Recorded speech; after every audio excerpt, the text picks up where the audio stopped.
I would very much like to interview Donald Trump.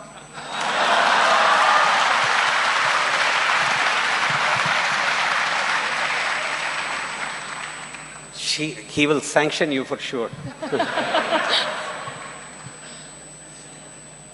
Palki, thank you very much. You've come a long way, both in life, in career, and from Delhi. Thank you very much. Please. Thank you. Thank you very much.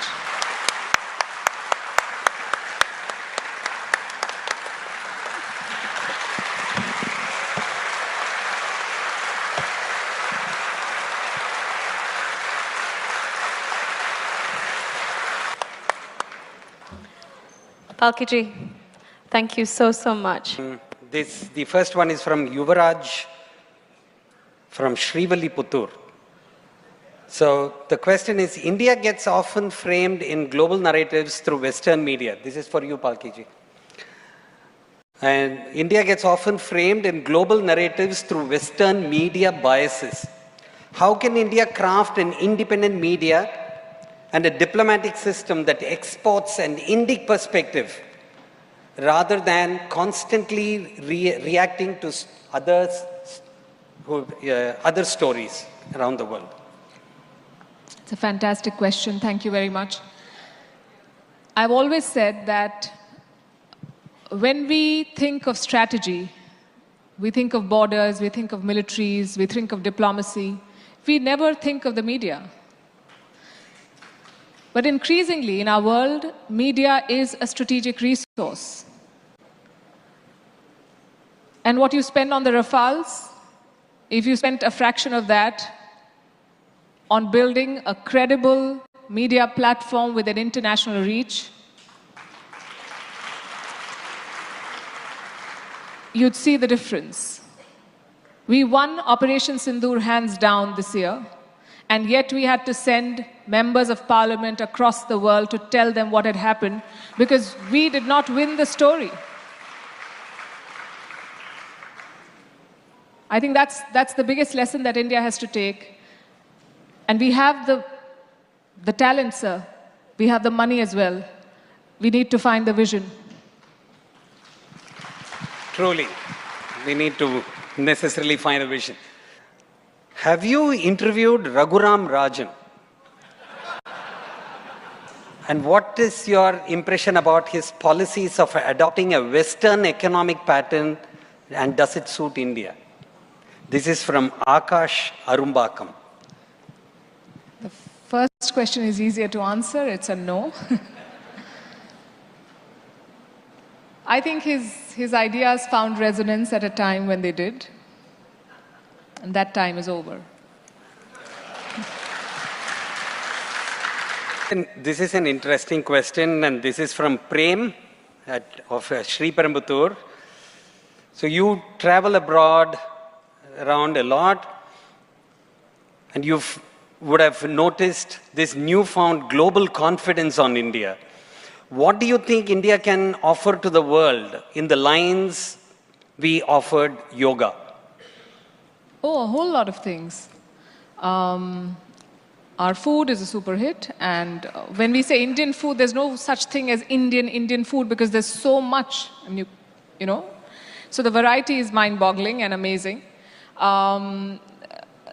Unfortunately, the world is patenting a lot of what was ours, including, you must have seen, turmeric latte, haldi doodh, and a whole lot of things. India has so much to offer. But in this day and age, beyond the goods that we offer, is the idea of India. You know, the world talks about DEI these days. All these top companies say diversity, inclusion. We championed it so many decades ago. That's the DNA of India. We started off with DEI. The world has just learned about it. So I think the Indian way of being has so much to teach the world. And there is a grudging acceptance of that now. Palki, you've been to China recently. How much can we trust China? Ram Gopalan, Tiruvanmiyur.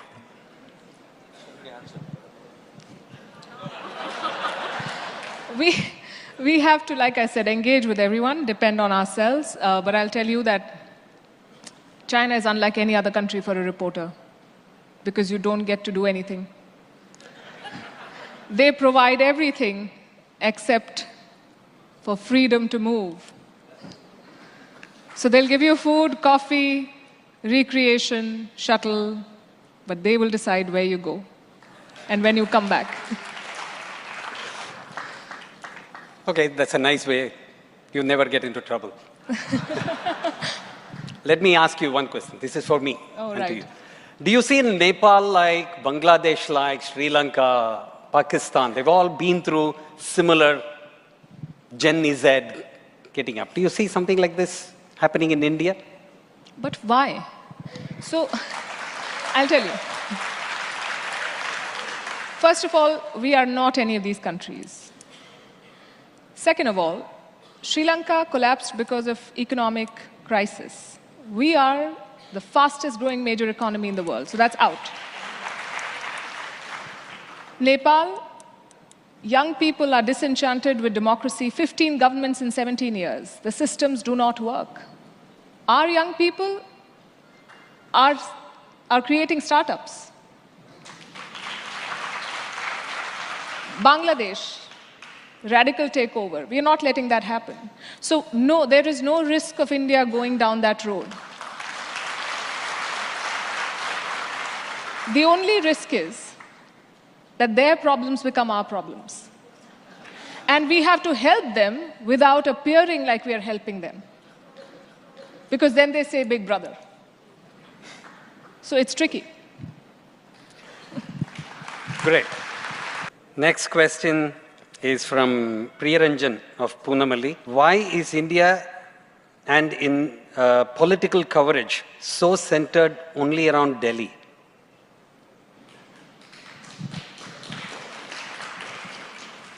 That's... Okay. Because Palki in Delhi. I don't even cover politics in India, but no, it is a problem of proximity, I think. Not advantage, but a problem of proximity. It's easier for people to cover. I mean, a Delhi flood is highlighted, or a Gurgaon flood is highlighted much more than any other place. So, yeah, that's something that needs to be fixed.